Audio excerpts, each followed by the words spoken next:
I heartily endorse this event or product.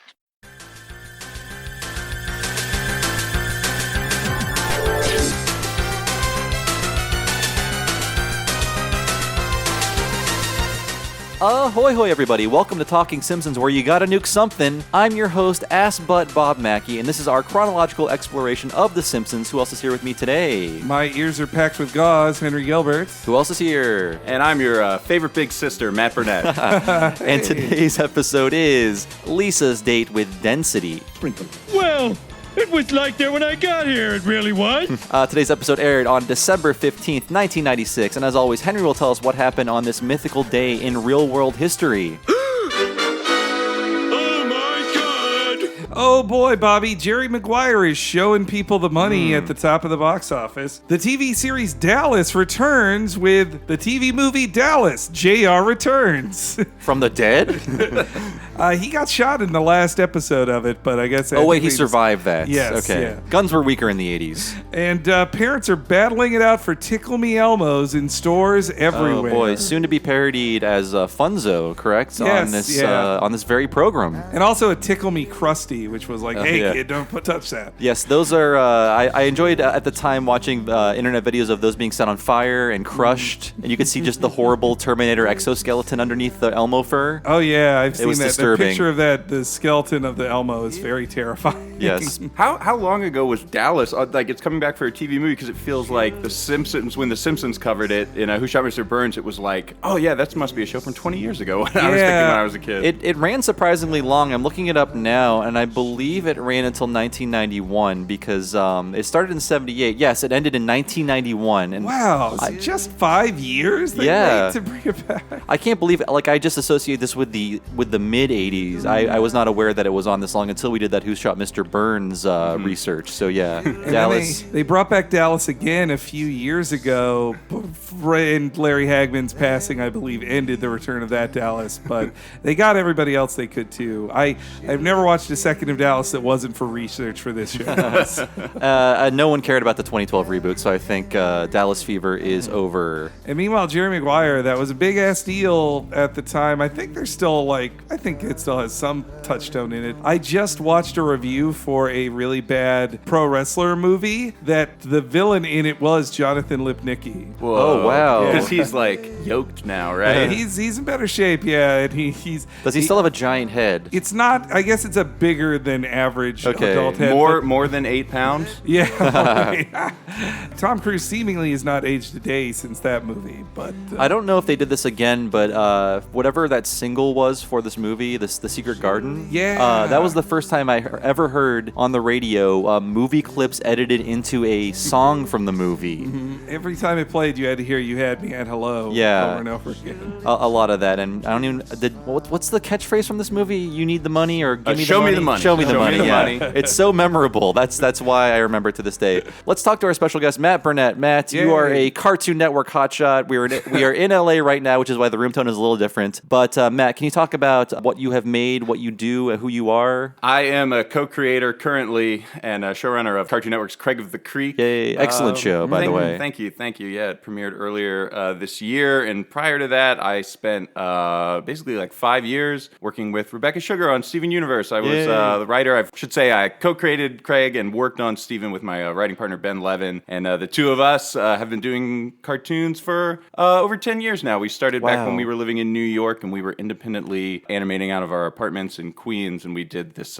We did these shorts that we put on YouTube called all under the umbrella of Ronin Dojo Community College DX, about just a bunch of LARPing nerds. Nice. And we rode that train all the way out to Hollywood, and now we're on basic cable television. Well, yeah, I was going to mention the Steven Universe thing. I think it was in the art book that came out. Rebecca mentioned that you and Ben got paired with her via Cartoon Network, but she'd already known you before in like the indie comics scene, right? She had known Ben a little bit. Ben had done a short film while we were in college together that a professor we went to NYU. Professor at NYU was also teaching at SVA classes, and then he brought over Ben's film to SVA to say, check out this movie this guy made. And Rebecca was in that class, and she saw She's a Bombshell, which is this thing that Ben did.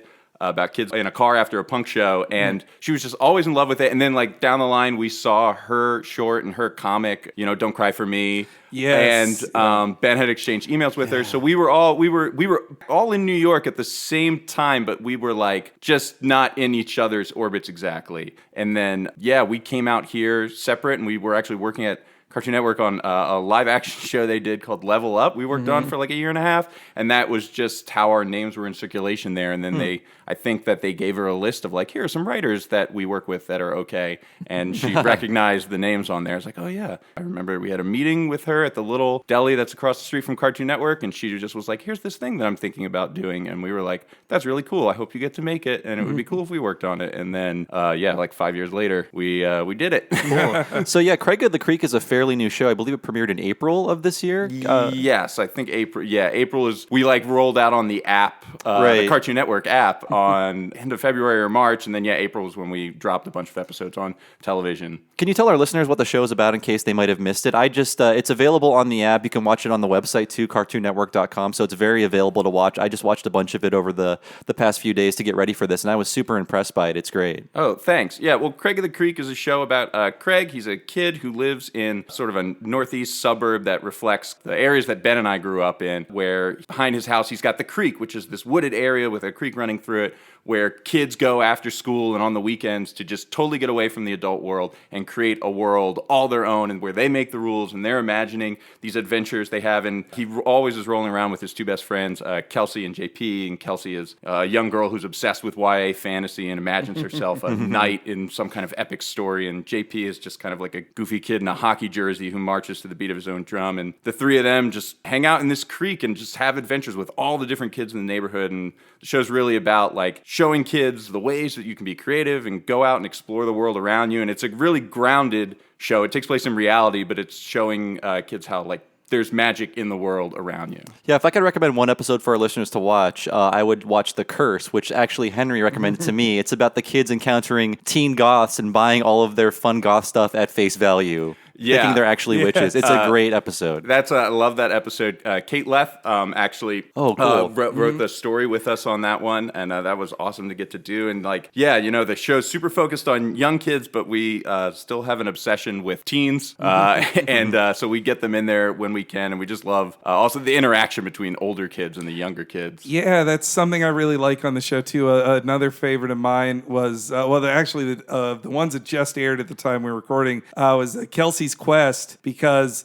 any interaction with the nerds the elders of the creek that is funny to me, because I didn't play tabletop RPGs in a creek. We did it at like a Denny's that was friendly and let us do it in a corner. But I just like the idea that like I was that type of teen playing that, who would just like, if some 11-year-olds respected me, I'd be like, all right, yeah. I really identify with those characters. Yeah, thanks. Those characters, Mark, Barry, and David, are all lifted from, they're the Ronin Dojo Community College DX kids that we did in our old YouTube short, and we just redesigned them and made them curse less and put them on the show for Cartoon Network. So yeah. Well, and the anime references too in it, I do really like those guys. They have a similar to End of Evangelion poster behind them, and also in the one with the book that they were searching for. Yeah, the final book. Yeah, the final book was. I love first that you were putting the Hardy Boys on blast of just saying like it's always the first guy they met, and then second,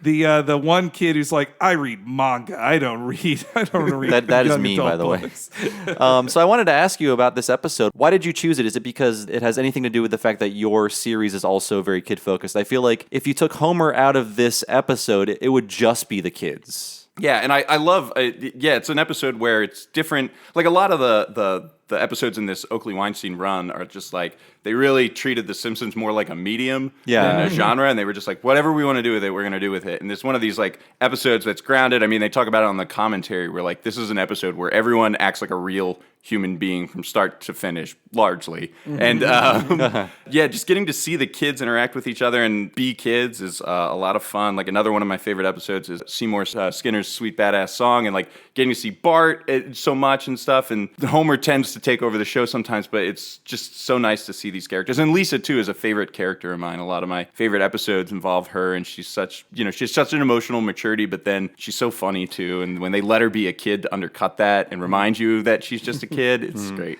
As a professional animator, I'm guessing Simpsons was an early influence for you as well, right? Actually, not so much, because I come from one of those households where my mom, like anything Fox was like forbidden. No. I remember like in Living Color was on, and everyone was doing Fire Marshal Bill bits at school, and I couldn't do it. And one time I caught it on like the black and white handheld like TV, and I was like, I watched like a couple minutes of it, and like I had so not been exposed to that kind of comedy that I felt bad watching it, and I turned it off. Like I self-censored myself. I feel dirty. And The Simpsons was another one of those things where it was like, I remember really everyone at school, it was like Simpsons Mania, everyone had those t-shirts, and I was just like, I want to watch this thing, and my parents were like, absolutely not, no way, this is filth. Couldn't watch Ren and Stimpy, and still never watched Ren and Stimpy. Probably won't go back to watch Ren and Stimpy now. There are reasons, yes. Yeah, so I was very late to getting on the Simpsons train. By the time my youngest brother was born, my parents had given up, and then I got to watch it a little bit in high school, but I was sort of interested in other things. And then really it was in college when someone like you had recorded a bunch of the episodes on VHS and dragged them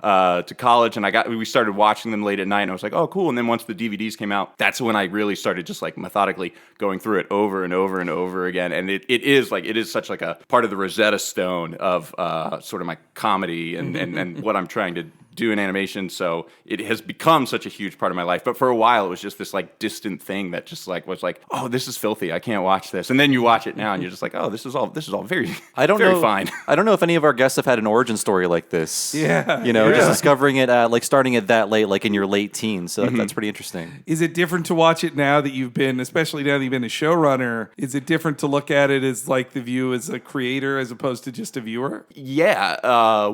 Revisiting this episode, I haven't watched the show recently. I haven't probably sat down to watch it since I started running Craig, and watching it this time around, it's like such boring, minor, like obsessive showrunner stuff. But they're like things I would see in there where I would just be like, oh, no one sent that back to Korea for a retake? Like there's like a very slight continuity error in these like 1 to 2 shots. Like no one sent that back to be like, could we get the shadow of the H on the Honda on this shot? Because it's not here and it's in the next. And I'm just like, what? Wait, no one matters. I went 35 years not noticing this, or however long it's been since the episode was made. But like, yeah, why would you not? That kind of stuff doesn't matter, but there's a part of my brain now that's like really hard to turn off. Where I'm see just every mistake. Yeah, it's like it's a bad version of like The Matrix. Like I'm just seeing everything. The whole world is terrible.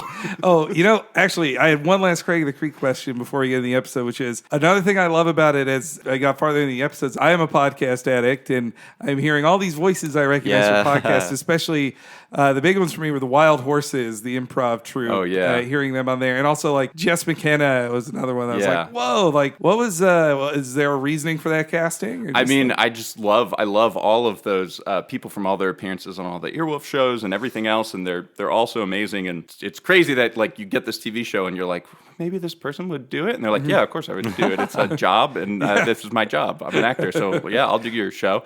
And it's great, and it's always been nice to hear when you bring people in and they respond positively to the material. It always feels good for us, and it's exciting that you get people who are invested in it. Some of the other people we've had on that like I'm big fans of are like John Gabris. He's great. Paintball Benny. And the goth girls are Karen and Georgia from My Favorite Murder, which was like our whole wing of our design department was obsessed with that podcast for a while. And then when they were working, they would just put it on out loud, and they would all just be sitting in a row in the office just listening to horrible murders be snarked about. And then we were able to bring them in, and they were down for it, and it was awesome. It was so cool, and so that was really awesome. I love all the Wild Horses play the horse girls. And they all look kind of like themselves too, which I also. It was such a I think I don't want to do this. This seems so on the nose. Like it's such a goofy thing that like they're gonna think this is corny, but no, they've totally gone for it, and it's been so awesome, and you'll be seeing more of everybody. So yeah. So this episode gets started with vandalism. Yes. Yeah. Well. Oh wait. This is a Mike Scully one. And, yeah. And the feel I got in this episode watching it is like I know that Oakley and Weinstein were as involved as they were on any of the rest of the season, but to me this does feel a bit in my memory, I thought this was a season 9 one because it's written by Scully, but it also feels like a show ran episode by Scully with focus on the kids. Homer is a little jerk ass in this, if I may use the term, and it's just a little meaner of an episode too. Yeah, a lot of Scully was possibly the only dad on the staff at this time, and a lot of his episodes to this point have been Bart and Lisa focused, not so much focused on the adults. Yeah, and also that when you get more Lisa stuff, you definitely feel like he's using his dad background and saying like, well, my daughter does this or my daughter did X, Y, or Z. You get cute stuff in there that I think sometimes in seasons 9 through 12, they sometimes went, I think, too far into the cute zone, but I think we're in a good cute zone here. Yeah, Definitely. it works. But, oh yes, vandalism. You know, I used to think a car was just a way of getting from point A to point B, and on weekends point C. But that was the old me. That man died the moment I laid eyes on the 1979 Honda Accord. I've always admired car owners, and I hope to be one myself as soon as I finish paying off Mother. She insists I pay her retroactively for the food I ate as a child. Yeah, unfortunate. Well, Seymour, I make superintendent money, which amply covers both food and car.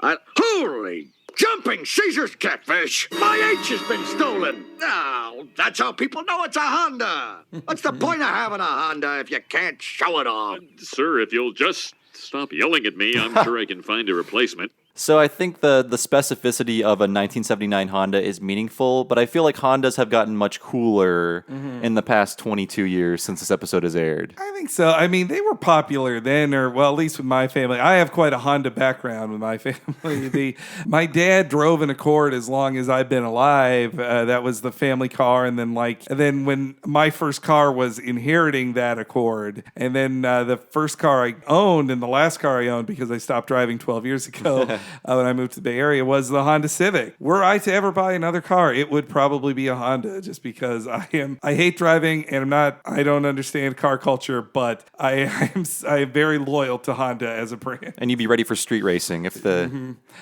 chance occurred. The Accord ended up being big in the 70s, or at least getting a foothold in the 70s because it was one of the most economical gas mileage cars at the time during the big oil crisis. All I can tell you from my research, 79 Accord is from the first generation design of the Accord, and the second generation would come just 2 years later with the 1981 model. He is very happy about his 17-year-old car. The jacking the hood ornament off of the car reminds me of when I was a kid growing up. My mom only had Volkswagen Vanagons, and someone in our neighborhood had taken the VW logo off of the Vanagon, and my mom held the Beastie Boys personally responsible for it because they would wear the necklaces with the VW emblem on the chain, and my mom was like, it was the Beastie Boys. And later, when I was in high school, I went to a show, and I grew up outside of Philly, and I went to a small show there that was like an ad rock side project. And after the show, he was out there loading up the van, and I went up and I met him and I shook his hand, and I went home and I told my mom, I was like, I met Ad Rock from the Beastie Boys, and she was like, did you ask him where the VW emblem is? And I was like, what? Wow, celebrities. So, I don't know. She's got a real grudge. I'd feel honored if celebrities vandalized anything of mine. It really was my weirdo neighbor, but wow, I feel so innocent that I never thought of when guys had the Beastie Boys had hood ornaments hanging from their neck, it was proof that they stole it. They didn't buy their own. They didn't buy their car and then I'm so innocent. They went to a dealership and paid money for the for the hood ornaments. I was a good kid. I didn't steal hood ornaments. Never would even thought of it. I saw when doing research for this, I found a video of on the 2016 Rolls Royce, if someone touches the hood ornament, it falls down into it zips down into the hood. So you can't take it. It's Batman technology at work, right? Yeah, just like Michael Keaton Batman had. Right before this, I love Chalmers realizing he can almost give Skinner a heart attack just by saying his name at this point. He's kind of cruelly torturing him. And I like the acting on Chalmers' reaction to hearing Skinner just nonchalantly say such a horrible life situation. Yes, well, we've all been in situations like that where well, that's not normal, but It's not really my place to say Let's- that. Yeah, I don't want to make you feel worse about it. You're already clearly at the bottom of the barrel. Let's just gloss over this. When they go to take the thing off Kearney's car, the new H, it's a Hyundai, which I learned is a Hyundai like Sunday is how it is pronounced, because I'd always said Hyundai as well, but when I worked at a website at Comic-Con, they did a tie-in promotional program that Hyundai sponsored with The Walking Dead. And we were all saying, like, oh, Hyundai, Hyundai. When we got there and the reps were there, they're like, it's Hyundai like Sunday, not Hyundai like Sunday, okay? So I think it should be Hyundai based on the Japanese pronunciation, but I don't think they like the whole die thing in there. yeah, it's not great Yeah. advertising to say die. You don't want to think of Huns dying. It's very sad. But that's a tip for you folks out there. If you're still saying Hyundai, it's I got it from the people who work there. Hyundai like Sunday. I'll always think of that with The Walking Dead and Petco Park. And how many free cars did you get out of this deal? Oh, certainly none. But I still had to sell out anyway. Actually, hey, on the subject of San Diego, Matt, you have worked at San Diego Comic-Con. You've done panels and stuff, right? I haven't been on a panel yet. I've been in the audience. I'm going to be on a panel this year. Oh, wow. Yeah, talking about Craig. And yeah, Ian, James Cordy is going to host it. It's going to be a lot of fun. You would have just heard him and Toby Jones on last week's Yeah. episode. Yeah, we were texting about it. Cartoon Network is taking over. Are you excited for that? Have you done a panel before? I've done panels before, but much smaller. And yeah, I've been to the Steven panels, and those are always pretty, really cool to go to. It's really like working cartoons. It's really fun to do it, but like, no, it's not a live thing. Like you see people tweet things at you, but you don't really know how people are receiving it. But to be in a room sometimes, and they always like screen clips and stuff, and to be in a room, and even when it's something people have seen before and they're reacting to it, it's such like a charge to like see people live react to something you made. It's so fun. So I'm excited for Comic-Con this year. So then we get to the 7-Eleven and 7-Eleven. oh, sorry. We've been going to 7-Eleven all week. Every It's on day, my- every day. They know us It's, by name now. the Quickie Mart. And Homer taking advantage of the self-service pretty good, which I feel like Apu better have charged him for opening all Opening those all of things them, to yeah. put them on the donut. I think Homer also presaged the Voodoo Donut. Yeah, Voodoo Donut Yeah. and all the imitators who are just like, yeah, here's just a strip of bacon on a donut. I Just have it. want our listeners to weigh in. If you've been to Portland, I feel Voodoo is more of an experience than a delicious treat. You could just say you stood in that long line and got a weird donut. I think Blue Star is the superior Portland donut. I go to Portland twice a year. Weigh in the comments. Is it Blue Star or Voodoo? I want to know. I see too many people at the airport with those pink boxes. Homer then finds the now apparently crime-ridden alley next to the Quickie Mart, and he happens upon his B story. Well, looks like we put the kibosh on another 2-bit telephone swindle, boys. Frankly, I would have expected better from Jimmy the scumbag. Hey, what's this thing? Huh? Ah, that's an auto dialer. This bird was using it to pull a telemarketing scam, but instead he's gonna rot in the slammer for the next 20 years. Bread and water, icy showers, guards whopping your ass round the clock, and the only way out is suicide. Telemarketing, eh? So Jimmy the Scumbag, I have to know if he's friends with Johnny Tightlips. Well, Johnny Tightlips wouldn't tell you. He wouldn't say nothing. But telemarketing scams, I feel like this is just on the cusp of the internet age where there are so many more ways to rip people off. But this is sort of telemarketing scam and a chain letter scam. And do we know anything about how those worked in any way? No, not really. I mean, I got telemarketing calls, but they always had a very direct thing of like, sign up for this, buy this thing, donate to this, all that. But they weren't vague things of like happy dude or a record. If it was a recorded message, I'd hang up immediately of like, oh, you're not a person. I don't feel bad about hanging up here. Yeah, I think we might all be too young to have experienced this. And like the chain letter days were just like you would get a letter in the mail saying, copy this list, put your name at the bottom of it, give it to 8 friends, and they would have to send them out to other people. And eventually all the money would go back to one person. I don't know how they worked, but again, with the internet, it's much easier to steal from people. Yeah. I feel like telemarketing scams are back though, because I get a ton of calls every day telling me I owe money to the IRS or something, and it's like, that's some kind of scam because now they can just like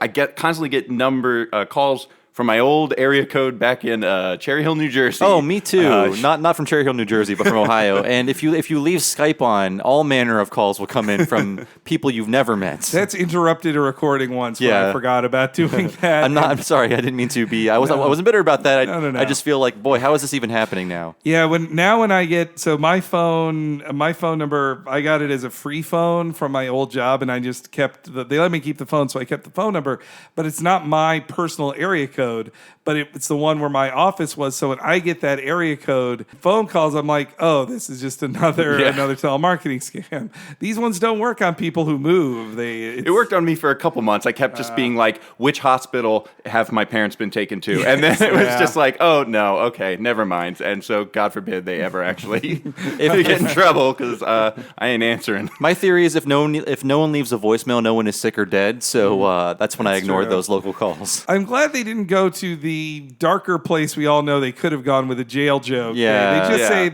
the prisoners getting beaten by suicide's quite a dark joke to go to, but they need to have something horrible be said to Homer for it to work for him. We're like, telemarketing, eh? But whomping is such a good verbiage. Whomping, and he hits the car. You can hear it. Yeah, and the little reaction on Jimmy's face when the car moves when he says whomping, he's just like, oh man, I'm in for it. Like, it's when Jimmy the scumbag realizes this. I think Jimmy the scumbag has been in prison before, though. He should know all these things. Yeah, though he wouldn't actually go to prison for 20 years because he would appear in background shots in later seasons after this, just when they needed like skeevy characters to show up. So not the last we've seen of Jimmy the scumbag.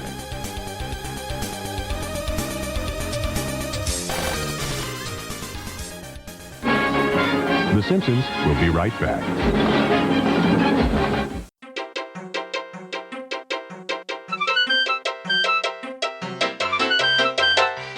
Hey, we're real happy that all you crumb bums are listening to this week's episode of Talking Simpsons, and we especially thank Matt Burnett for doing the show. We are big fans of Craig of the Creek and all of his work on the Steven Universe show as well, and we hope you folks check out that show. The episodes we talked about here are really great. You can check them out on the Cartoon Network app. You can buy Season Pass on like iTunes or Amazon. There's lots of cool places to see it, and we super duper thank Matt Burnett for doing the show. Also, if you'd like to support this show and our sister podcast, What a Cartoon, you can go to patreon.com/Talking Simpsons. If you head there, you can listen to every episode of Talking Simpsons a week early and ad-free. You can be listening to next week's episode, Hurricane Nettie, right now and without any ads on it for just $5 a month at patreon.com/Talking Simpsons. And if you're a fan of the other show Matt Burnett worked on, Steven Universe, you could listen to our What a Cartoon podcast, where we cover the first 2 episodes of Steven Universe and so many other cartoons on What a Cartoon, which is also a week early and ad-free on patreon.com/Talking Simpsons. Just $5 a month gets you that, and access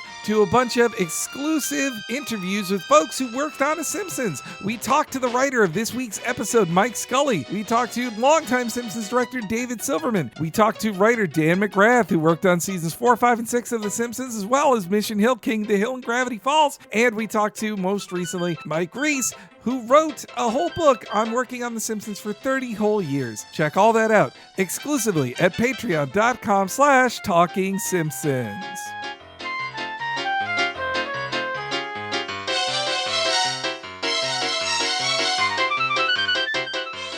Also, if you'd like to support the show in other ways, check out a free trial of Hulu on us. You can get a 30-day free trial of Hulu at tiny.cc/TSHulu. Stream to your heart's content for 30 days, and a little bit of money gets kicked back to the show if you do through our link, tiny.cc/TSHulu. There's anime on there. There's Steven Universe and Regular Show and a ton of other Cartoon Network series too if you would like those. You can check all that out and more.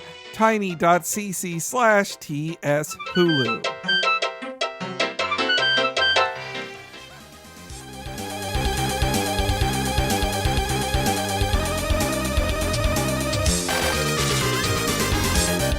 Oh yeah, and this is definitely more season 6 disciplinarian Skinner than like sad Skinner. Other than We get the bit of sadness in the beginning. that's true. Yeah. But when he's the principal, he's just the tough guy. He's got to be, especially because this is Rebel without a cause so much, so he just has to be authority in it. See, you can't get too much sadness with him once he has to be Nelson's enemy. This is his hunt for the H. Oh, you think this stolen H is a laugh riot, don't you?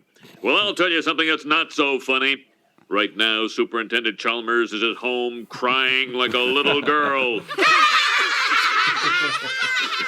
I guess it is a little funny. Nonetheless, I will find the culprit.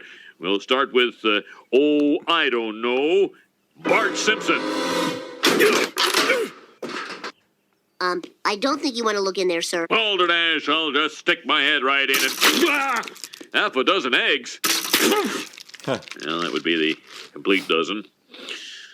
All right, rather than tempt fate, I'll move along now. So I wanted to ask Matt, this episode is directed by Susie Dieter, one of the best Simpsons directors.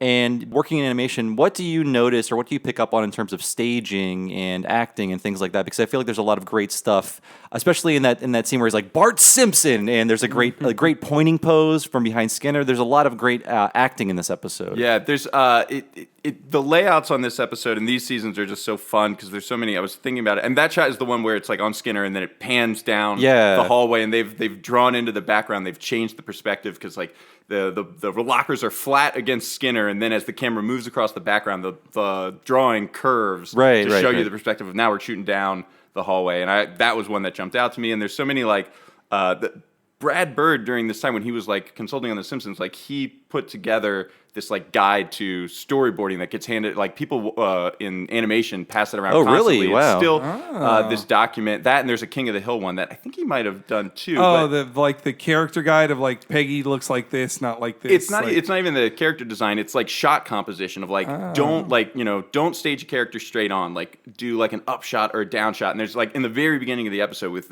Chalmers and Skinner, there's that like we're looking up at Chalmers and then we're looking down at Skinner at the lunch table. It's not like a proscenium staging, however you say that, where it's like sort of like a diorama. Yeah, and that's what's like the Simpsons is just so, at this point, is such a visually dynamic show that they're really imitating like cinematic language that you would do in a live action film, because often in animation it's just easier to stage everything flat. Like, okay, we just get to draw a flat background, not a lot of complex perspective, and then we can kind of just like move that background around and then just have the characters be standing in sort of their stock 3/4 position. And I feel like with the Simpsons, the way they're designed, it's always, you guys talk about it, it's such a challenge sometimes to like draw them from a certain perspective where you're just like, oh, we got to see the back of Lisa's head. Or like, the top of Bart's head. Yeah. And how their eyeball bubbles out to the side. Yeah. Sometimes. And they're on the show, they're like constantly working to find these solutions to make it dynamic and working with those restrictions of the characters. So yeah, like I love the look of the show at this point.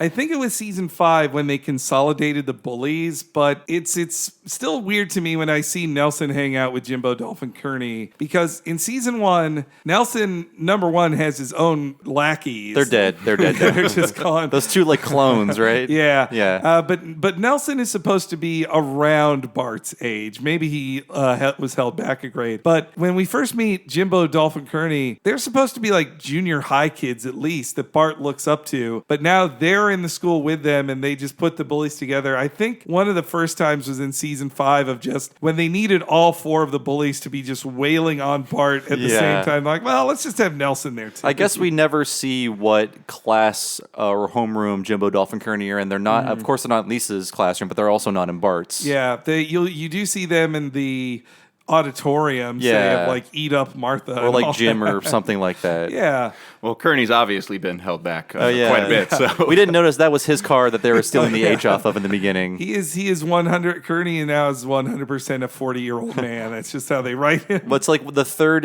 joke from the Oakley and Weinstein era of Kearney is an adult with a son, with a car. He was there for the bicentennial. So yeah, him trying to buy beer in Much Ado About Nothing was the last time they treated him as underaged. After going with the obvious thing of Bart first, Skinner has ended up with his last one. And I love that Willie they must have keys to the locker, but Willie, to find this H, is doing hundreds, if not thousands of dollars of damage to those lockers. At the end, like there's just a row on both sides of just destroyed lockers. So we reach the bottom of the barrel. Nelson Muntz. Dun, dun, dun, dun. The cold, hard process of elimination places the H squarely in your locker.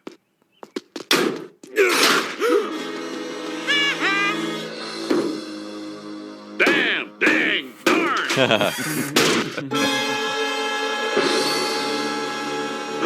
A principal's ransom in stolen goods. Well, sir, who's haw-hawing now? I don't know, but he's got lethal tuna breath. Who does Nelson think he's impressing anyway, acting so cool all the time? Not me! All right, Mr. Smartenheimer, that does it. First, you're going to give back everything you've stolen. Then I'm sentencing you to 1 week of the lowest, most degrading work known to man. Janitorial work. Oh, I'm standing right here, sir. Ah, yes. Take a good look at it, Nelson. That's where you're headed. So yeah, Oakley and Weinstein, they love season 3. They pattern their seasons after season 3, and this reminds me a lot of the locker search scene in Separate Vocations, where they're looking for the teacher's guide. Except no Axel F. ripoff song. Yeah. What it reminds me of too, the ooh scene. That felt like a moment like out of Married with Children or like Saved by the Bell, when the audience reacts to like a character like saying something they're not supposed to, like ooh. This is where they first introduced the dynamic of Milhouse and Lisa. Yeah. I think this is the one that solidifies Milhouse has a crush on Lisa. Yeah, I mean, they were edging up to it. The first time we saw this was Lisa on Ice, where he was hanging out with Lisa just to be seen. And then at the end of Summer of 4'2", he was way into being in the car with Lisa. See you in the car. Yeah. And this is like the true, fully formed Milhouse has a crush on Lisa, which would carry on for so long to the point where in the future canon they are married. Yep. Yeah. Even though she is having an affair with Nelson, right? Isn't that alluded to in that episode? I think they did have. Oh my god, I totally forgot about that. That was in their background that they had an affair and probably would have an affair again. Yeah, I do like that whenever they bring back that like Nelson and Lisa have a history together. I think it was in the Das Bus as well that Nelson lets Lisa go first somewhere, and she's like, Nelson. Lisa. I think we've come down on this, though, that we prefer the Lisa's wedding future in which Milhouse doesn't count. Yeah. And I think Lisa deserves better. I mean, I feel bad for Milhouse, but still, you know. Yeah. That episode of when she's married to Milhouse, I like that episode overall, but it bumps me out that she settled for him. Yeah. There's a whole wide world out there for Lisa. I like her. I mean, president maybe is too high. I don't know why not, but we all know how that predicted the future. But yeah. I feel like in those, I like the idea of them all just being a family in the future like that, but it does just feel like, oh, Lisa settled, or Lisa could have done so much more than just be who she is in this other future. Yeah. And the line "principal's ransom," that's a great little line as well. And speaking of things like running jokes beginning, I think this is really... They've been down on Willie before, but they'd never... This, I think, is when it's set up that he is like a homeless janitor who lives at the school. Yeah, I mean, I don't know how long it's been since there was that tension between Willie and Skinner, you know, where they really Skinner would insult Willie, and then Willie would mutter under his breath about how Skinner's like a pansy or, you know, whatever, a pencil pusher. But I think it's been absent for a while. Yeah, maybe it ended in Sweet Seymour Skinner, where he told him, you guff-speaking work slacker. Yeah. That's what broke him. It feels like it's his response to the way Chalmers treats him in the beginning of the episode. He's just establishing the pecking order of that. Whenever the superintendent comes around, I get pushed around. So now you got to take my guff, and then Willie tries to pass it on to the kids, but as we'll see, it doesn't go over so well. So then we go back to the telemarketing machine. First Nelson has to give back all his stuff, and it's something about the visual of him telling Ralph, "You're dead," as he hands it. It's really funny to me. It's like, you're dead. We almost had a spit take here on the show. And then Homer has his first telemarketing call. An automatic dialer? Is that legal? I don't want you getting arrested, Homer. I won't. Or swindling our neighbors. Let me show you how it works. This baby has every phone number in town programmed into it. It automatically calls them one by one and plays my message. Listen. Ahoy, hoy. Greetings, friend. Do you wish to look as happy as me? Well, you've got the power inside you right now. So use it and send $1 to Happy Dude, 742 Evergreen Terrace, Springfield. Don't delay. Eternal happiness is just $1 away. $1 for eternal happiness. I'd be happier with the dollar. I'm not a huge fan of this B plot, but I like a little dash of Burns in this episode, in any episode. In the continuity that he answers his own phone and says ahoy, Ahoy, hoy, hoy, yeah. as he learned last season. I love Homer wearing the glasses in this scene and like Yeah. so studiously like studying this machine.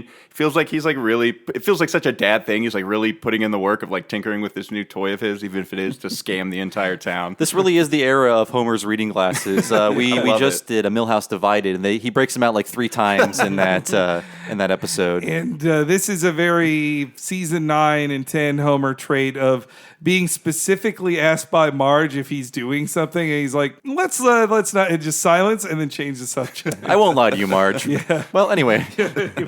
And I just love the stupidity of Homer in his phone call that he's like, if you want to look as good as I do or as happy as I look now, and then giving his actual address as a place, like, obviously Wiggum's terrible, but how could you not catch him on the first time? You got to get a P.O. box to scam people with at least in another zip code, I think. And the joke that it's only calling 555s is a little funny under the radar joke. And I like to think if everyone in Springfield has a 555 area code or 555, that then if Burns is 01, I think that means that he had the first phone in Springfield, and that's his number. That's his. Well, he almost had the first Social Security number. Yes, yeah. And for a second, I almost thought it was Abe who had the first phone, but no, he had the first radio. Yeah. In Springfield. Hey, see what usually follow. And then we get the triumphant return of Mr. Larko. Yay! And that's Willie Waters. Now you take the hoose. The moose? The hoose! The hoose! Is this right? Turn off the noozle! The noodles? What noodles? The noozle at the end of the hoose! Miss Simpson, do you find something funny about the word tromboner? No, sir.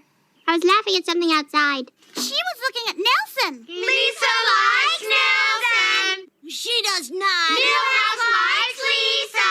He does not. Jenny likes Millhouse. She does not. Una likes Millhouse. Nobody likes Millhouse. Lisa, you've got detention. So yeah, Mr. Largo. It's so funny that he is in every episode in the beginning. Lisa is annoying him with her saxophone playing. Very prominently featured Yes. in the opening. And I feel like they had big plans for Mr. Largo, but he is woefully underused. I feel like he could have been their vehicle for gay jokes, but that is Smithers. So they never did anything with him. I feel like this is the most he's featured in an episode to date. Yeah. Outside of like little cutaways where he's like, where the kids, a bug. Yeah, and then when the teachers go on strike and they can play the forbidden music, I heard that. You know, the last time he'd been seen before this was in Lisa's Rival, another Mike Scully one. This Yeah. is not a dream. And so it's like him, Howard from Howard's Flowers, Mr. Dandy from Candy Most Dandy. He's like in all of these season 1 like mutants that never get pulled out very often. I love the joke in the beginning of this scene where he's running off the public domain songs that they'll be playing, and they'll bring back Jimmy Crack Corn, because I played cello back in elementary school and middle school, and I can distinctly remember like having to run through the lamest songs in the world, and then they were like, we're going to let you very poorly play the theme to Jurassic Park, and it was just like an absolute, like, we were like, yes, this is so metal. But wasn't the forbidden song Pop Goes the Weasel? Pop Goes the Wow, Weasel, so I yeah. guess he accepted it into his heart. Yeah, you're right. I was in band as well in junior high, and it was not fun. I was hoping I'd be like, oh, we're other geeks in here. It's like, no, it's very cliquish in my band. I think Nelson, sometimes they have to write him more clever in this one than he normally is portrayed, of just especially when he knows how to roast Willie for his accent. And it'd be like, oh, the Who's, like, and that's a heavier, only for this scene does Willie speak in that heavy of a Scottish accent. That's a strong vowel shift for this one scene. I thought it was really well observed of kids' thing of just like, blank likes blank. If you say anything about another person, like, blah, blah, blah, blah, likes blah, blah. And though it's funny that they all assume that Uter has a same-sex attraction to Milhouse, not Janie. I mean, despite Mr. Largo never getting any good lines, I do always think of nobody likes Milhouse. That he thinks he's just shutting them up, but instead he is grossly insulting a little boy. So then Lisa gets detention, and she's having to write things like Bart, and that's when Nelson gives her the tip of writing with those things, which I thought those things were cool. They're nice little contraptions. Yeah, I mean, you saw those in school, right? The deal with the 5 chalks when they have to make the musical staff, if that's what you call it. I think it's what you call it. Okay. Yeah. And then Nelson even gives her a tip, and it's like that's how it kind of starts her crush on him, though I don't even know if I guess she does have a crush on him, but in general, I like that Lisa, this could be the obvious story of the good girl likes the bad boy, and what does that mean? And that is kind of what they're doing, but I like that at least Lisa is kind of coming at it analytically of like, why do I have this crush? Yeah, I like that she's so kind of self-aware of the tropes of like young elementary school love that she's just like, oh no, this I'm doing this story now and stuff. Yeah. And I also love too when at the end of the act break, while she's going like, he sure is ugly though, like getting a crush on him. Then even though he's been torturing, I got to give it to Willie. Nelson has been torturing Willie this whole time, but when he says, let's catch this football, Willie's like, oh yeah, I'm going long. Like he's so excited for it, which makes it even funnier that he's being stung by a beehive after that. It's a great visual joke when she gets done with all of the writing with the 5 chalk dealie. She says, that was a good idea, and I can't believe it came from Nelson. Pan over to him hitting a bee's nest with a rake. I forgot that he eventually throws it at Willie, but it's like, what is he doing? I love the dichotomy of just like Lisa is written so above the intelligence of your average kid that age, and then Nelson is just hammering away at a bee's nest. Yeah. I think there's some words in this episode and phrases that Simpsons doesn't normally do, but I like it because it's accurate for stupid kids, at least of the 90s when I was a dumb kid to this age. I was like, yeah, this is accurate. This is unclever because this is how dumb kids talk, at least then. So we come back from the break, and Lisa has something to tell Milhouse. Aw. Milhouse, I've never told anyone this kind of thing before, but I've never felt this way before. I think I have a crush. Oh, really? On Nelson Muntz. Way to drink, Poindexter! You like Nelson? But he's a creep and he chipped one of my permanent teeth. But I bet underneath he's a sweet, sensitive person. Like you. I guess you could say I want to bring out the Milhouse in Nelson. But I'm all Millhouse. Plus, my mom says I'm the handsomest guy in school. I do like how they don't really go for the nice guy angle. Like, no, Milhouse deserves Lisa.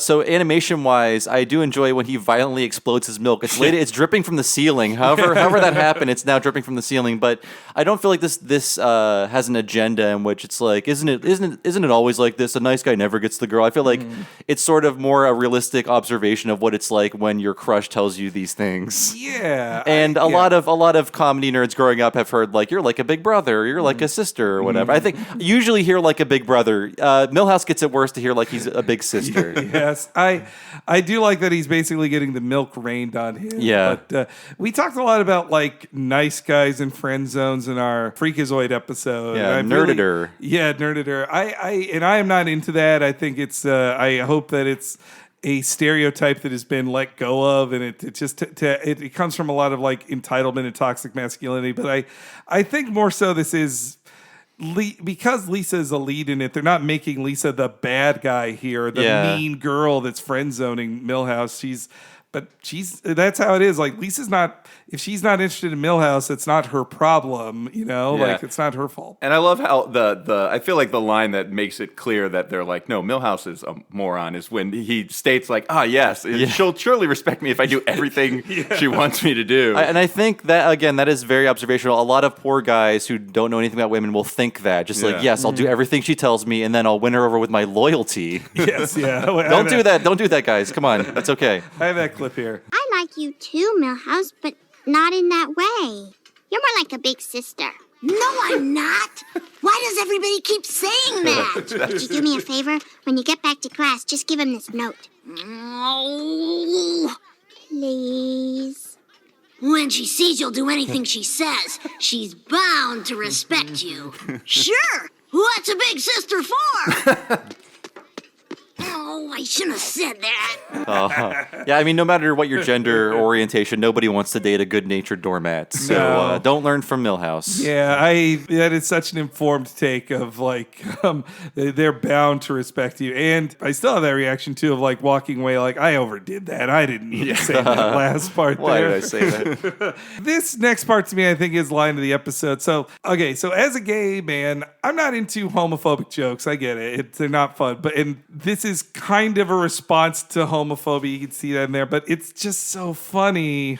Yeah, in it. I mean, I don't think they're saying Milhouse deserves this. I think they're saying Nelson is homophobic, and this is a monstrous response he does here. Yes, but the cruelty of it is the fun as well. The smash cut to the damage done is the ultimate. I mean, it's a classic siren cut. Yeah. Oh god. And the show to this point has loved abusing Milhouse. Milhouse can trucks can fall on him. He could get hit with X-rays. He can get chased out of a waterfall, like in The Fugitive. Like he's taken worse abuse as well. But yeah, this delivery, this is line of the episode for me. The delivery of some of these lines here. That's the joke. Guess who likes you?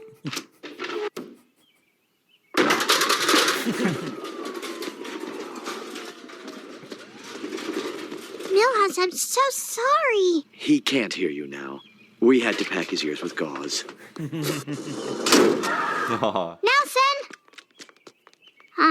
That note Milhouse gave you? It wasn't from him. It was from me. You? Why would you like me? No girls like me. Speaking of animation and just like staging, it's a great shot of Nelson in the front, and then all the way in the back is Milhouse. He's leaning over and just drumming his fingers on the desk and like raising his eyebrows. It's very, very great. I just love how it's eyebrow staged. raise, so funny. It's great. Eyebrow acting on Milhouse is always good. Well, because he's the only character with eyebrows. That's true. Well, Kirk and Luann have eyebrows. Oh, that's Luann true. doesn't have eyebrows though. We learned that. Oh, she's faking it. Yeah. That's right. But the ears packed with gauze. That line too, just like he can't hear you now because he's dead. I thought was the first innovation.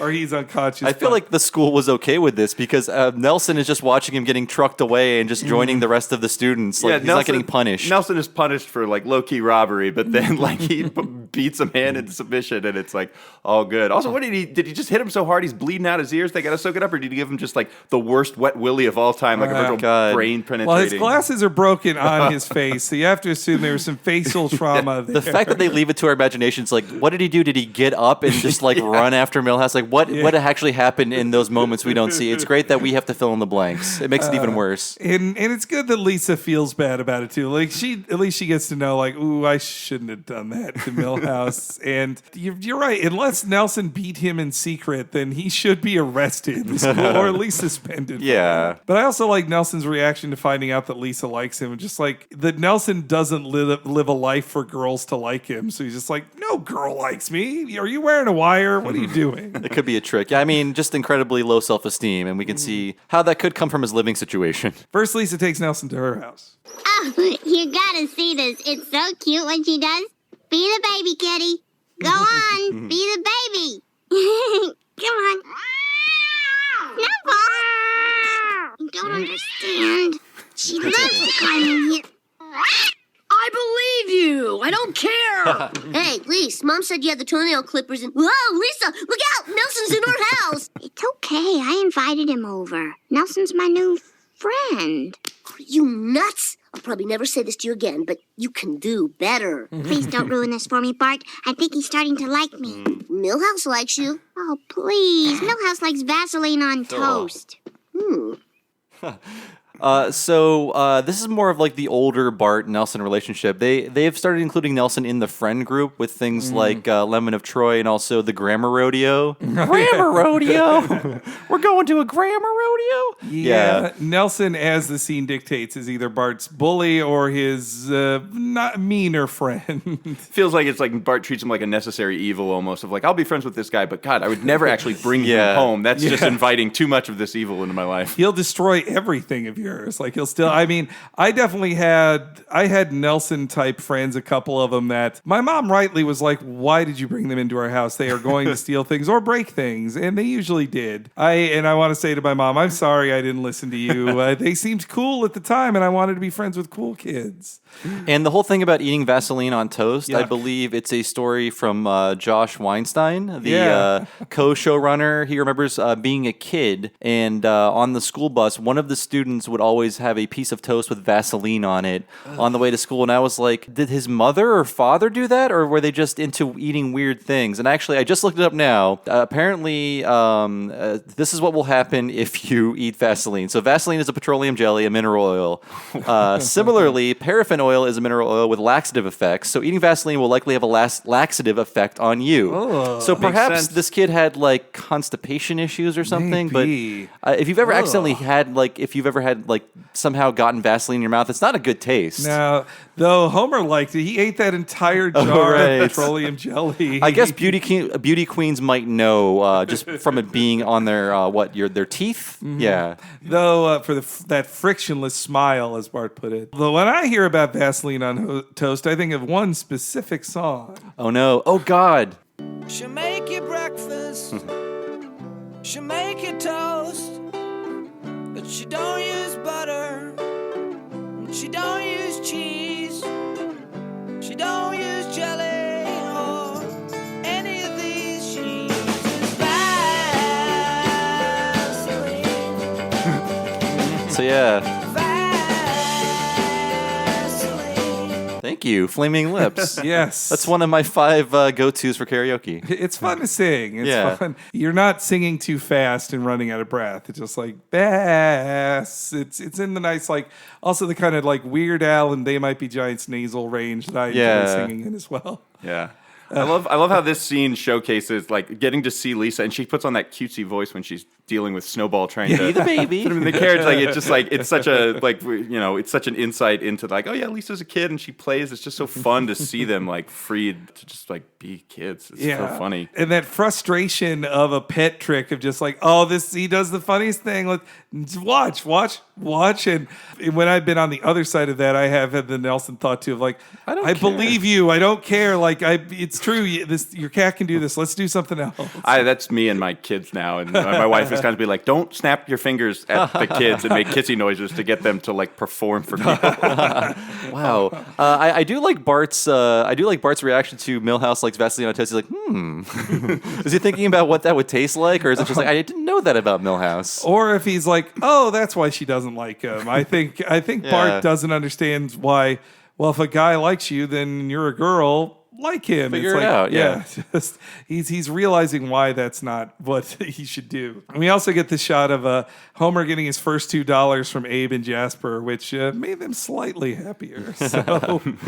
But then Nelson takes her to his house, which first Nelson has a quick line about this is the first person to come over since my dad went nuts. But in the previous episode in Milhouse Divided, his father had left his mom thanks to her addiction to cough drops. I was thinking of the much later episode they made in which his dad went out to buy cigarettes and he somehow encountered peanuts and he was allergic to peanuts and he was like captured and put in a freak show and people kept throwing peanuts at him, so his allergy never went away. Right. Yeah, and that is Wow. the actual canonical Nelson's dad story out of the 4 that exist. One, he's the soccer coach. Yeah, played by Phil Hartman. Yeah. Nelson tells a lot of stories, which I get. He's got a crappy life. May as well make up some stories about his parents. This was also the secret of my bad friends. Like, they were partially bad, I think, because they didn't have very good home life, and it was just really it was a sad answer to find out about that as well. Yeah, for sure. That scene is just such like a subtle bummer. I guess the roaches maybe aren't so subtle, but Yeah, I love that the roaches, once he wipes them off, the roaches walk with him into the house. Like, we're all just going in together and nobody cares. At least Lisa should react to all those roaches, you think. Oh, but in between the scenes there, we get Frink versus Happy Dude. Lab. Greetings, friend. Do you wish to look as happy as me? Why, it's the AT5000 auto dialer, my very first patent. Oh, would you listen to the gibberish they've got you saying? It's sad and alarming. You were designed to alert school children about snow days and such. Well, let's get you home to Frinky. Hope your wheels still work, but hey.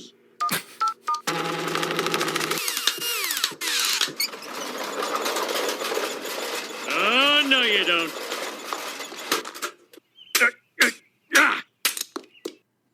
That's much better than the house Frink design that would run away. It's true. It's much more reliable. But I love just the sound of Homer snapping off those legs, which is, if the auto dialer is somewhat sentient, that's even crueler. He's like, you're not getting away. And Homer doesn't question that his auto dialer could raise up on wheels and start and to unplug itself. And unplug itself and go away. And then, I mean, that Frink scene was also quite Futurama-y, as most are in this era. I agree. So then we get some insight into the life of Nelson. Nuke the whales? You don't really believe that, do you? I don't know. Gotta nuke something. Touche. You play the guitar? Oh, yeah. I'm a superstar. Would you play a song for me? Oh. Okay.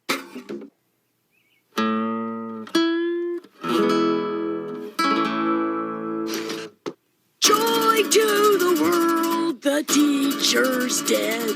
We barbecued her head. What happened to her body? We flushed it down the potty, and round it goes, and round it goes. I wish I could laugh at the idea of a teacher being decapitated. I know. It's funny, huh? Hardly. And then Nelson just decides to go to sleep. I feel like there's some depression that's not being addressed. It's just like, if he's sad, he just shuts down and just goes to sleep. And he's just, at first you can think like, oh, he's making it up just to get away from Lisa. But it's like, no, he just wants to sleep. He's had enough of the day. I'm getting pretty tired. I'm gonna go to sleep for a while. Smell you later. You get a little like Chuck Berry strut. Yeah, I love the animation on The famous duck walk. Oh, that's Yeah. And that tune, I believe Mike Scully says that he got it from his kids, but like I'd heard that song as well as a kid. Yeah, that was one on the playground along with Batman Smells. I didn't know that one until The Simpsons taught me. It's like The Simpsons taught like kids of the late 80s, early 90s that for sure. And it's a subtle joke, but like that when you see Lisa next, she's in the car. That's she had to call Marge to pick her up because she's in a bad neighborhood. Isn't gonna just walk home. This episode really set up "Smell Ya Later" as the Nelson catchphrase. He has 2 catchphrases. Nelson does ha ha and "Smell Ya Later." Yeah, that is. I think the future stole that from him because in Bart to the Future, that is the way everyone says goodbye. So maybe Nelson popularized it. I like that "Smell Ya Later." I like that. Do we have the Marge scene with Lisa in the car? Yes, we Okay, do. cool. Oh, no. I love this line. This is my personal line of the show. That's the joke. I feel so stupid, Mom. Nelson's not right for me at all, and I don't think he ever will be. Well, most women will tell you that you're a fool to think you can change a man. But those women are quitters. What? When I first met your father, he was loud, crude, and piggish. But I worked hard on him, and now he's a whole new person. Mom? He's a whole new person, Lisa. Oh, I know. I wonder if I could change Nelson.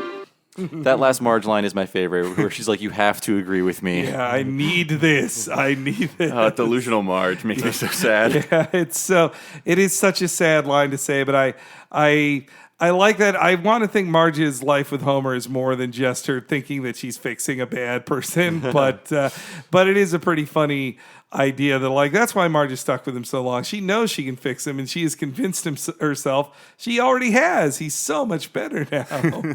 And we have the return of Oui Monsieur, which is where I believe it first appeared during Lisa the Greek, when Lisa was watching the football, as I call it, with Homer. And Marge took Bart out to get nice new clothes, and he was immediately beaten up. Well, if they're going to beat you up, they're not your friends. Yes. And and I looked that up too, that the Oui Monsieur has not returned since this one. So I think it was the more Oakley Weinstein going like, I remember we went to a preppy clothes place before. Let's just go with that. And it also saves some time to write another sign gag, right? That's true. It's clever enough. You don't need to think of it. Yeah, take one off your background department design list. That too, yeah. And Lisa preppies him up, and he feels like punching himself, but he still goes along with it, which I guess shows like Nelson maybe isn't so bad. I feel like I don't know, that he goes along with it shows he's not completely against Lisa or fighting her on this stuff, at least. And the next scene is the real Rebel Without a Cause homage. They're at the Griffith Park Observatory. That's also in Springfield. Is that what's happening here? Yes. Okay. Yeah, it's fun to be recording this in Los Angeles when they have just really the observatory, like, which is within miles of where we are right now. It reminds me of how so many times they just put. We talked about that with Liz, or will talk about it with Liz on an upcoming episode about how just all the LA things you see inserted in Simpsons that you don't realize until you are in LA after watching The Simpsons for years. Yeah. Then we get kind of a sweet scene. What do you feel? What's inside you right now? Guts and black stuff and about 50 Slim Jims. Come on, Nelson, you must think and feel things. I mean, look where we are. A rolling green hillside, the stars coming out like God is lighting a million tiny candles, the moon looking down on us as if to say, my first kiss. I always wondered what it would be like. This ought to shut her up. Hey, this isn't so bad. So Nelson is softening a bit, I think. And it's a rare, like, sweet act break. Like, yeah. Second act breaks in these usually are like tense, or telling you like, oh, a scary thing's gonna happen next scene when we're back from commercial. It's a nice pan up to the moon. Mm-hmm. It's really sweet, but the sweetness is ruined very quickly. And this is another, like, I think this might be the only one of the few times they use gay as a pejorative on The Simpsons, but it's for such funny effect here. Yeah, I mean, I don't know how kids talk these days, but gay was a very popular, just all-purpose insult. Like, that's gay. The show is gay. Like, you're gay. Like, it was just like it was the go-to. That and the R word. Yes, yeah. Among boys at the time, I hope kids are better today, but this is such a great use of it for comedic purposes. Oh, man! You kissed a girl! That is so gay! Listen, you thugs, stop making fun of him or you'll be sorry. Whoa! You'll be so sorry when you realize how you've hurt the feelings of a sweet young man. He's not like you anymore. He's changed, and he doesn't want to hang around with a bunch of crumb bums. Crumb bums? Nobody calls me a crumb bum! Hey, back off, James. I'll handle this, Lisa. You go have a fig bar. Hey, thanks for embarrassing me, dingus. You asked for it, man. You're broadcasting geek rays over the entire valley. Afraid not. I'm still wicked bad. Oh, yeah? Then prove it, ass butt. Come raid Skinner's house with us. So yes, ass butt is good. I do enjoy the ass butt. I like that you have to write them as, you can't write them as too smart and say clever things, so they have to say dumb shit like ass butt. And it's And sort yet of they know what a crumb bum is. Yeah. And they're deeply offended by Crumb it. Bum comes back again later, right? Yeah, Skinner calls it that. Yeah, and I feel like unintentionally, of course, but I feel like this is a sort of dynamic we see in the Telltale Head, in which Jimbo, Dolph, and Kearney are the bad influences on another character, and they want him to do something. Yeah, they show up to be like, "Well, you gonna do this or what?" And also, dingus is another of my favorite insults of it's old timey insults. It's a good Steve Brule word. You dingus. The rancid coleslaw, best by 1994, which that joke gets better and better each year since the episode aired. It's one of those rare things where you almost forget about the plot of like, oh yeah, Nelson is mad at Skinner from 10 minutes ago when he got in trouble and had to give back all of his stolen stuff. And that's why they're finally going to get revenge. But he says no and that he's going to do it. And that Lisa's threat is so great too. Like, ooh, you guys are gonna be sorry. Sorry you hurt the feelings. That's right.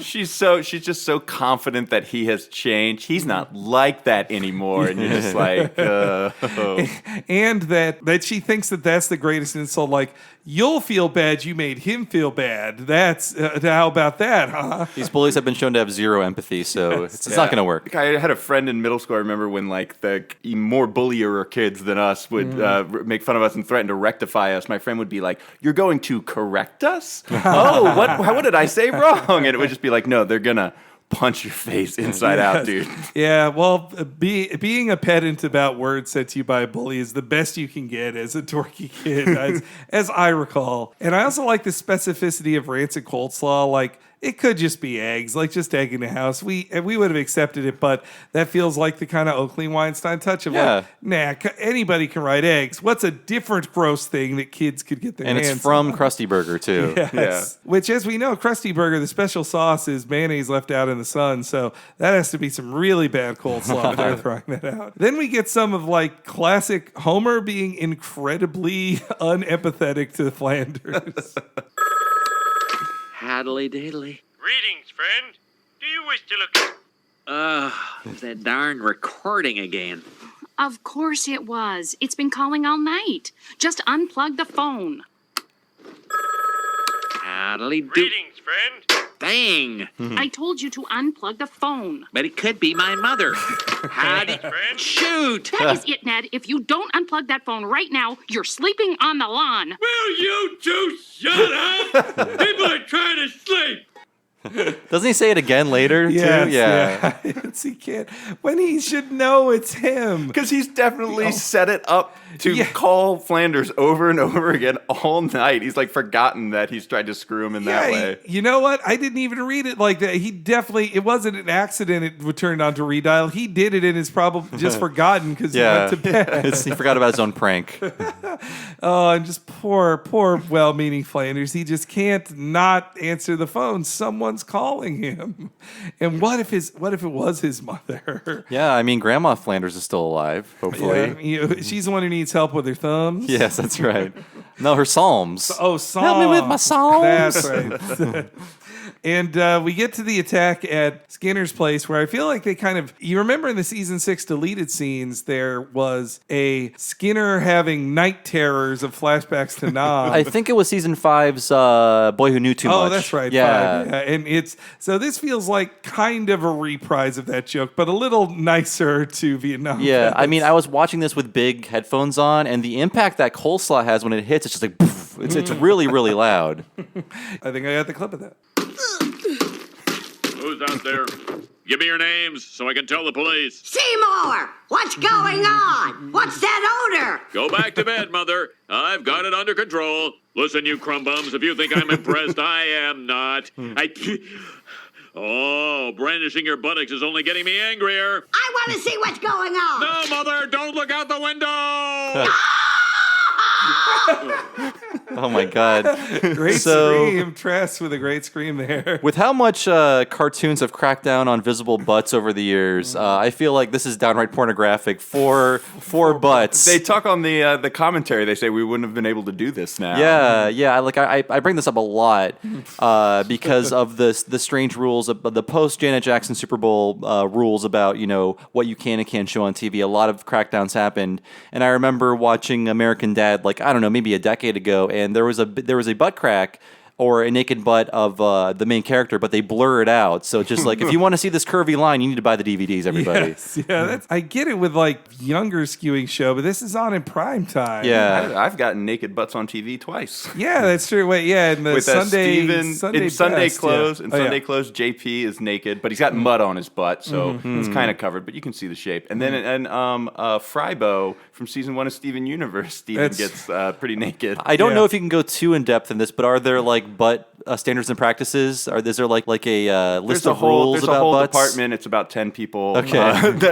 There's no specific rules about butt. I think it's generally like you know it when you see it, when you've gone too far with it. Yeah, we're not looking to expose children to tons of nudity, but sometimes it's super funny. No one's on trial here, by the way. But Henry and I were talking maybe last night, just like the '90s cartoons just had so many butts in them. Like Ren and Stimpy would just have very well rendered butts when they needed to, and you would and Dexter's Lab would have Dexter's butt in it a lot. Yeah, like almost every episode he'd have his butt. Yeah. One of the funniest scenes in Dexter, I think to me, is in the first Mandark episode when he's so excited to go to his first day of school for the year and he's just dancing in the shower. It's just and then the callback to that after his second day of school where everything's gone wrong, he's just standing sad in the shower in just the same position. And it just seems like sometimes you can show it, sometimes you can't. It's weird. I was just looking at a butt today. We had someone clenching. We had someone clenching their butt, and we had a big conversation about how the folds of the fabric should look. If when he clenches his butt, should the fabric be pulled in, or is he clenching his butt, making it smaller, causing the fabric of the pants to sag slightly? So that was a big thing. We landed on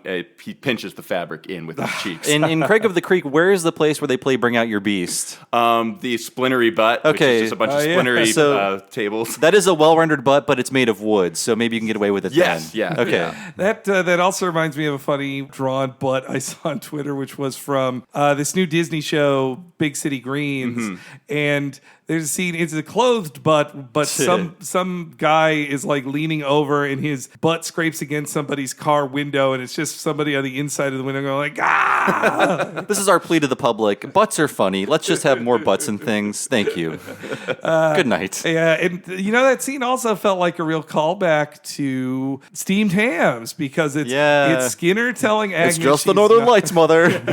Sorry. And then Tress screaming horribly as Agnes as well. Just like, no, don't look. And then the cops arrive. And it's also funny, though, that they have to show Skinner has to say out loud, I can't see you, because from the way the lighting works in the animation, it's like, well, they sure look visible. Like, if you can make out their butts, you can't make out their faces. And also, if it's 4 boys, I think he'd be pretty safe in assuming it's Jimbo, Dolph, Kearney, and Nelson. Yeah. But, Skinner isn't always the smartest when it comes to that stuff. So they go on the run, and then we also get another hilarious Homer at the window scene.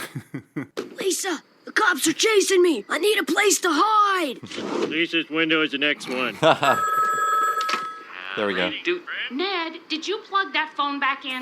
Shut up! And I wasn't even there, honest. Skinner's just out to get me. That's so unfair.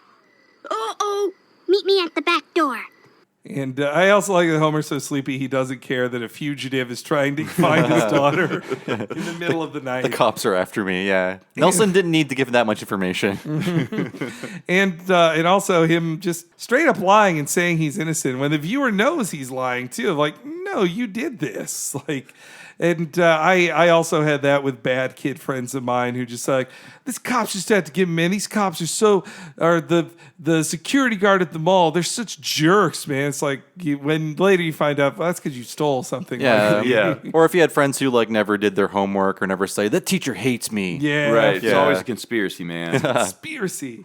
It's a dark joke that Wiggum might have shot a child. Yeah. But it is so great that they go from like, I'll see you at the back door, to then Wiggum busting into the house and brandishing his gun. I forgot that was the mislead because I know what happens, and I wonder what I thought the first time I watched this. Aha! I had a feeling we'd find you here. Chief, no! What'd you do that for? Well, that thing's been driving the whole town nuts. Got me out of the bath 7 times. 7! Hey, who shot the auto dialer? Marge's auto dialer. See you in court, Simpson. Oh, and bring that evidence with you. Otherwise, I got no case, and you'll go scot-free, you know. Chief, what about those coleslaw punks? Well, I can't be everywhere at once, Lou, now can I? You know, in most cities, the chief of police doesn't even go out on calls like these. Yeah, we know, Chief. No, we appreciate it. Count our blessings every day. Very, very appreciative. Boy, like Wiggum, I do enjoy how they finally address why Wiggum is always out on patrol. He's just very hands-on. Yes, yeah. Despite how bad he is, and despite how seemingly lazy he is most of the other times we see him. I think, in season 2, like say in Bart versus Thanksgiving, they still seem to have like an internal rule of, well, if the cops have to come to the Simpsons home, it's not going to be the chief of police we see in other scenes. It'll just be Eddie and Lou. Yeah. But I think they realize like it's just funnier if Wiggum's there. Wiggum needs to be there on anything the police would be there for. Wiggum is there. I think by the time we get to Homer Alone, Wiggum is the one who brings Maggie back to Homer. That's like right. really where, I'm sure there's past instances, but that's the first one I can think of where it's just Wiggum, and he doesn't need to be there. And yeah, also it's pretty irresponsible of Wiggum to just still, even if it was for the auto dialer, just shooting his gun like 3 times in a house, and also the meanness of Homer going like, Marge is auto dialer. Hey, that's a jerk ass move. Yep. To immediately sell Marge out to the cops. This is some jerk ass Homer in this. He definitely, we're getting a lot more of him. They're getting more comfortable with him being a jerk ass. And then we go back to the observatory, and the early morning vibe to this is really good too. Like coloring, it's coloring you don't normally see on the show. Mm-hmm. I like it, like gradients, which back then they didn't have computers to do gradients. They had to use an airbrush in some cases, I believe. Yeah. And we get Nelson and Lisa looking down on the town. Wait till he finds what I left in his bird bath.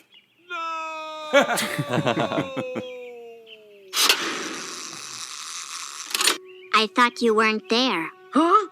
Oh, yeah. I guess I was. You lied to me. Nuh-uh. There, you did it again. All right. I lied. I'm sorry. Let's kiss. No, you don't understand, Nelson. A kiss doesn't mean anything if it's dishonest. There's niceness to it. I was foolish to think I'd actually changed you. Maybe I was seeing things in you that weren't really there. Definitely. Then why did you want to be with me? Maybe because you were the first person that ever thought there was a nice guy inside me? Well, guess you really blew that one, huh? Well, I guess this is it. You mean like goodbye? Let's just call it smell ya later. Oh, Lisa handles this very well, Mm-hmm. being as mature as she is. Yeah, and I think it's good for Lisa that she learned this lesson so young of just like, oh no, I saw something that wasn't there. I can't fix you. Like, in some relationships, one lie just begets others. But she realized, like, no, you're a liar. Like, you lied to my face. I'm not sticking around here. And I also really like the sound. It's such a chosen sound of when the glasses run out of money. I'm just like, yeah.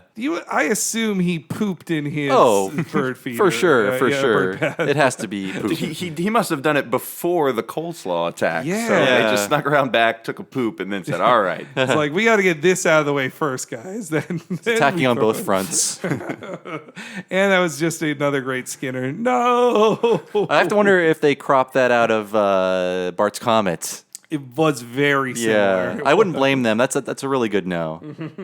And they could have ended it on Lisa's thoughtful walk home, but I kind of like that they ended it on a joke too. Hi, Lisa. Could I talk to you, or will that just make Nelson wail on me again? Don't worry. Nelson and I don't like each other anymore. Oh, really? You got anybody in mind for your next crush? Well, I'm really not thinking about that now. I suppose it could be almost anybody. Yes! Great freeze frame. So, poor dog. Yeah, Nelson. The first appearance of Milhouse's Shih Tzu, which is always a fun dog breed name to say, later to be replaced by a stuffed animal Shih Tzu named Puppy Goo Goo. Oh, wow. Oh, I remember that now. Yeah, and I thought this thing's name was Puppy Goo Goo, but Puppy Goo Goo was the stuffed animal they gave him to sort of, give him a very effeminate accessory.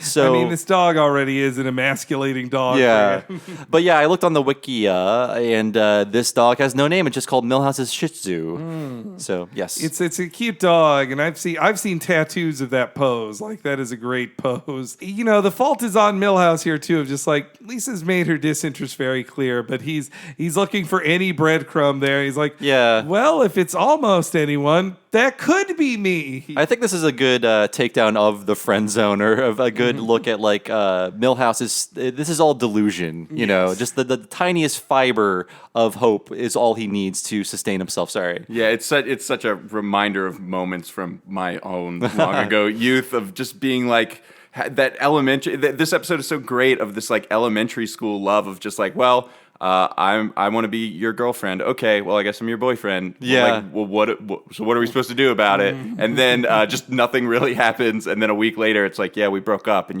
then you're like, yes, now it's my turn. And it's just like, no, it's not gonna be your turn. You're sort of just emulating what you see on TV, but you can't actually go anywhere or do anything physical. Thank God. So it's all just like kind of playing pretend in a way. Yeah. It's cute in a way. Well, that's how I like that this stays in the cute zone of just like a crush, and just that's all they refer to it to. Though obviously you can extrapolate it to grown-up relationships too. Like if you had aged them up and this was like an episode of Friends or whatever, it would have worked the same, these relationship dynamics on a regular sitcom. Except you're not supposed to root for Millhouse. No, You're supposed to root for Chandler, Schwimmer, Ross. Ross is the Millhouse. Yeah, boy. Both. He's handsome in an ugly way. Yeah, that's right, as Homer would say. We have one last bit here though of the over the credits. A real funny gag.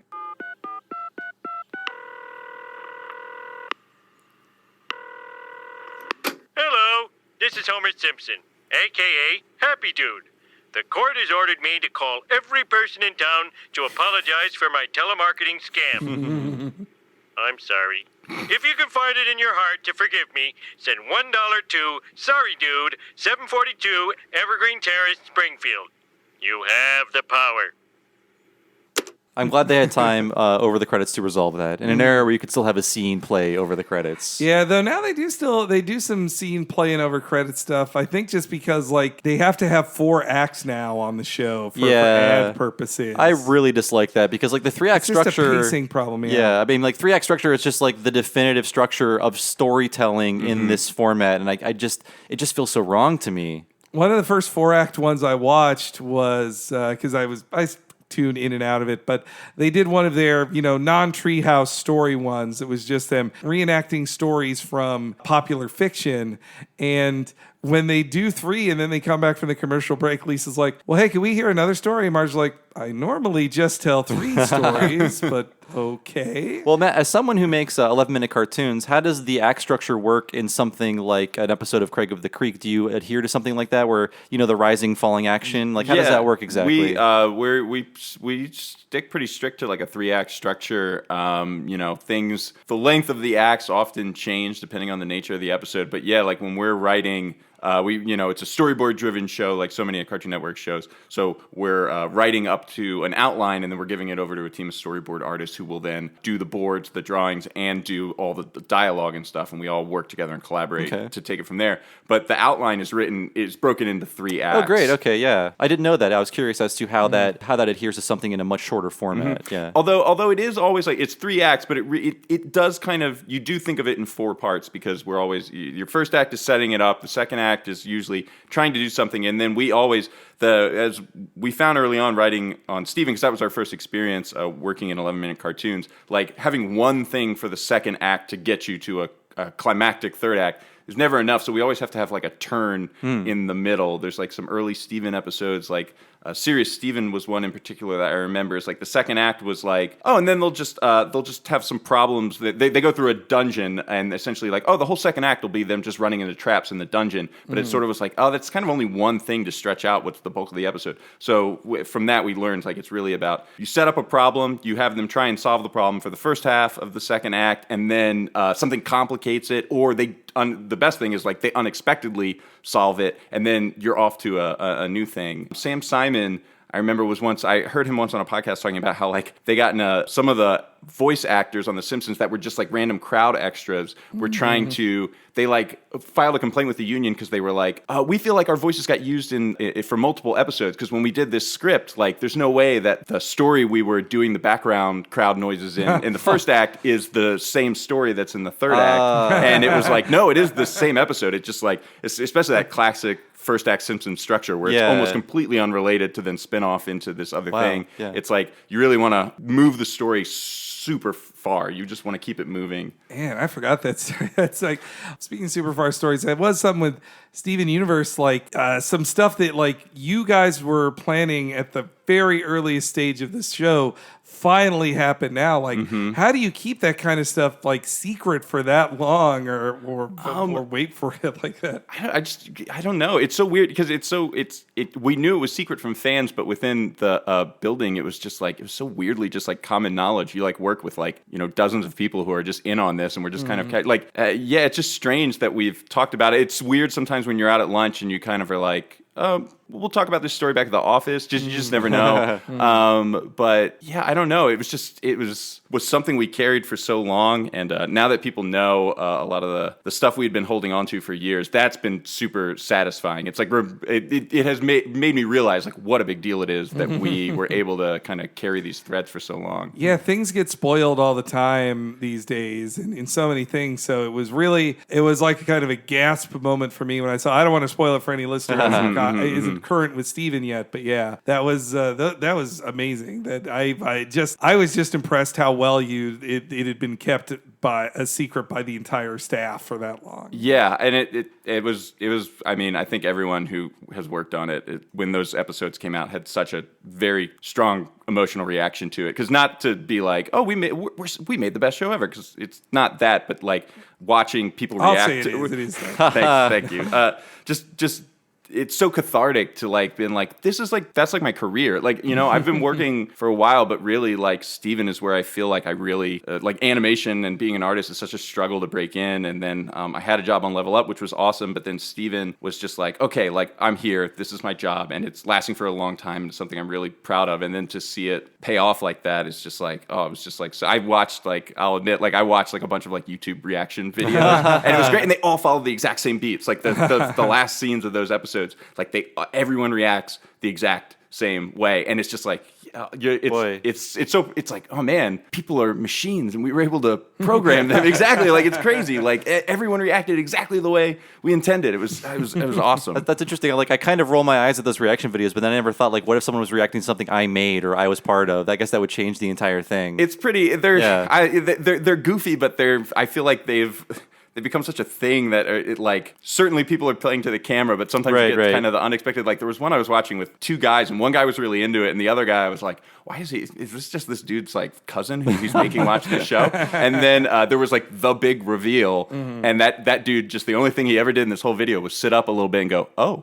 And I was like, we got him. Mostly I'm jealous. Like I've never been this excited. There was even a Steven short that was kind of a parody of those reaction videos. It was just Steven reacting to crying breakfast friends. I believe it was. It was really cute. I guess in the end, what did you think, as somebody who is an adult writing kids, what did you think of how kids they handled writing a kid-centric story in this Simpsons? I think it was great. I think that like the key to writing for kids, I think is just like you're never writing for them, because I think that's when you get into just like bad kids TV, and you're recycling the same kind of hack jokes that you think like, oh, kids laugh at, like, but not to decry butts, because we've certainly put our share of butts in Craig of the Creek, but just be like, if we say butts, like kids will laugh. Like we're always trying to, everyone who makes these cartoons are adults, and the best cartoons for kids are the ones where the people making it are really trying to entertain themselves. Because we're in animation, we're not the most emotionally mature people in the world, so we still have a little bit of childish humor to us, but we're still just trying to be like, well, what is funny to us? What is funny to us? And really trust our younger audience to get it, or if they don't get it, be like, I want to get that, because that's like something kids always want to look up to the next step above them. You know, like when you're in elementary school, you're looking up to like middle school kids, and high schoolers are looking up to adults. So we're just trying to. Kids want to keep up with something if they can't get it, and usually they do get it. But when they don't, like, it creates something they want to invest more in. I can say, like, I remember as a kid, I enjoyed things like The Simpsons and Batman the Animated Series and Ren and Stimpy and shows like that because I felt like they weren't talking down to me, and like it was ostensibly for somebody older. I was like, wow, I'm getting away with watching this, and boy, I'm so mature watching this thing. Yeah. Totally. It's so risque, but I want to go over final thoughts about this episode. I do enjoy it. The one thing I think is lacking is we don't see enough of Nelson and Lisa as a couple because the kiss ends Act 2. In Act 3, Nelson goes away, and I really wish they would have explored more of what Nelson and Lisa as a couple is like. We see a little bit of that with them in each other's houses, but I feel like I really wanted to see that dynamic a little bit more. But otherwise, I enjoyed this episode. You could just get rid of the B plot; it'd be fine. It's like it makes me smirk, but it's not the best B plot. But I do enjoy this overall as a Lisa story. It's one of the first B plots we've gotten in a long time in the episodes we've been doing in chronological order, and it's funny, but it is like I think we talked about it before. How at the same time as Seinfeld was huge and everybody's loving Seinfeld, and Seinfeld was famous for like A, B, C, D, and E plots in there, all intersecting at the end. All intersecting at the end. Simpsons, especially this time, was going away from that. They're like, this is just one story about Homer's journey or divorce or any of this stuff, but this is kind of a throwback to older Simpsons with that. And I do like that there's some where the B and A never intersect. In this one, they at least smash together in a shootout at the end. So. With a lot of we said this before, a lot of the Al Jean, Mike Reese 3 and 4, the B plots are so isolated, I forget where they are, like where the Bart crying wolf ends up and things like that. Just like there are so many that are just isolated in a vacuum, they could go anywhere. But I also feel like with Lisa episodes, they're also self-conscious about, what if people get bored? Lisa is not the most exciting character, so we need Captain Wacky to show up and wacky it up. And I think the writers would even admit that. I think Homer, a little dash of Homer and a Lisa story is always helpful to keep everybody on board with the show. Matt, how did you feel in the end about this episode watching it again? I certainly enjoyed it. Yeah, the B plot is, it can certainly be jettisoned. It's funny, like working in an 11-minute format myself, like we never have time for B plots. Like, a whole, that kind of Homer stuff would be jettisoned right away because we're just like, there's no time for it. And so in a way, it's not my favorite thing, but I'm also kind of like, oh, that's fun that they got to do a second story in an episode of their television show. It's like a twofer. I just really enjoyed it. Lisa is like one of my favorite characters. Lisa the Iconoclast is probably my all-time favorite episode. Oh, great. That's a great one. And that's why it's like, it's like so close in this episode. It's like, it's got Lisa, it's got Homer. Their relationship, I have two young daughters, and like their relationship, even before I had kids, was always so special to me that when they dug into the heart of it and how Homer kind of knows that Lisa is his better, but he's still like, I want to be a part of your life, even though like you have no reason to kind of want me to hang around in it. And I just love that. And this episode is like, oh, they're both there, but they're on completely different tracks. But it's a fun episode. And it's like Nelson, I think, was part of that seedy element of The Simpsons when I was a kid, where I was like, this is why my mom doesn't want me to watch it. It's got bad kids in it who say gonna start wearing a vest. Yeah. Watching it now, it's a great episode. Awesome. Well, thank you so much for joining us, Matt. Tell everybody again what you work on, where they can find it. Again, we are way into the show. It's so great. Sure. Yeah. Well, I am working on Craig of the Creek right now with my partner Ben Levin. There's going to be more and more episodes coming in the future. I don't know exactly when, but you can always find it. It's airing on Cartoon Network Television intermittently, and you can always find it on the CN app and on their website and stuff. And I also, even though I left the show a while ago, there's still stuff on Steven Universe that I worked on, and that is all going to be coming soon. Cool. I imagine it will be announced kind of shortly what they're going to be doing. So, and I had a hand in all of that. So, yeah. Are you on Twitter or any kind of social media presence? Yeah, I am on Twitter. I'm Matt _ Burnett. Okay. I know there's another Matt Burnett that made my Google search hard to do. Oh, there's another Bob Mackey, too. He's the bane of my existence. There's a Christian singer who has like a web page set up. I think he's sitting on like mattburnett.com or something. Aw, that stinks. But yeah, I love the show, too. I mean, the Beast one, Bring Out the Beast, the magic card stuff was just so cool to see, especially I love the grounded stuff in that too, of like the idea of like a kid taking his brother's magic cards and losing them, like that happened to me, or those type of things happened to me. Of like, for me it was like X-Men trading cards. It's just like my brother wanted to borrow them, and then of course, like, he was 7, of course he lost them. Like, I think Craig is very specific, not just to Ben and I, but to all of the crew that we've assembled. We're really a collaborative environment, which was the way it was on Steven. We're taking inspiration from Rebecca and really just inviting everyone to kind of share their childhood experiences and put a little bit of themselves in it. And then I think that's the strength of the show, is that it is so specific and that we want kids to be able to see themselves and see their memories or the things that they're doing right now. We want them to see that in the show. And yeah, the specifics of playing a trading card game, which were a huge part of my youth and are still a part of my life. That Bring Out Your Beast episode was very special. Awesome. So yes, check out Craig of the Creek, everybody. It's great. As for us, you can find us. So our show is entirely supported by Patreon. We have a lot of bonus stuff that is exclusive to Patreon. You can only hear it if you are one of our patrons. So if you go to patreon.com/Talking Simpsons and give at the $5 level, that's $5 a month, you can listen to things like Talking Critic. We go through the entire 2 seasons of The Critic. Talking Futurama. We go through the entire first season of Futurama, all 13 episodes, and all of our mini-series will be exclusive to Patreon. We also have stuff like interviews with Simpsons legendaries like Mike Reese and David Silverman and Bill Oakley. And we also have things like season wrap-up. We go over the deleted scenes from seasons 5 and onwards, and just so much more happening at patreon.com/Talking Simpsons. Anything else I'm missing, Henry? And you have Talking Critic and Talking Futurama as well. That's our right. Side shows. Yep. So as for me, you can find me on Twitter as Bob Servo, and my other podcast is Retronauts. You can find that at retronauts.com, or look for Retronauts in your podcast device. It's a classic gaming podcast. We've been doing it for a long time, so I recommend you look it up and you find a topic that you like and check it out, and I think you might like it. Henry, how about you? I'm at HENREYG, and you can see me on Twitter talking about when we have new episodes of this up and our sister podcast, What a Cartoon, where we go through a different cartoon each week, and also reactions to Steven Universe and Craig of the Creek and all that too. So follow me there. Yes, thank you so much for joining us, folks. We'll see you next week for Hurricane Nettie.